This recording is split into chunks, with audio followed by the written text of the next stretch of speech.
L'histoire du trafic de drogue algérien a pris une nouvelle dimension. Dans un container, 701 kg de cocaïne pure, du jamais vu.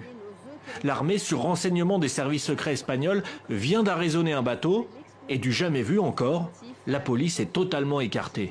Mais en plus, le patron de la police, le tout-puissant chef de la police, est écarté, sans ménagement. Donc, il y a derrière cela quelque chose qui va au-delà d'une affaire classique de narcotrafic. Récapitulons.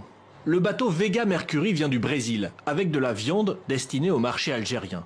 Il fait escale à Valence, en Espagne. L'armée le stoppe au large d'Oran.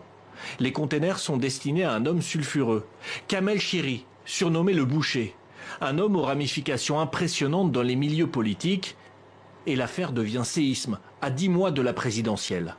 Kamel le Boucher est très lié avec beaucoup d'hommes politiques ici en Algérie, beaucoup de responsables. D'ailleurs, ce n'est pas juste lui qui a été arrêté, mais aussi le fils d'un ancien Premier ministre, Abdelmajid Tebboune, le chauffeur du désormais ex-patron de la police, d'autres responsables politiques et militaires et même des magistrats, même des juges ont été arrêtés. Le président de la République, sans doute candidat à sa réélection, et son entourage ne veulent pas de problème, ne veulent pas de crise, ne veulent pas être inquiétés, être liés à des affaires de drogue. C'est pour ça qu'ils ont fait le ménage autour d'eux.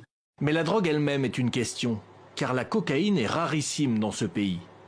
Elle est vouée à d'autres objectifs, notamment le financement d'achat d'armes. C'est l'idée ou la rumeur ou le ballon d'essai qui est en train d'être agité par différents commentateurs. Une forme d'omerta règne sur ce cocaine gate, comme on le surnomme en Algérie. La poudre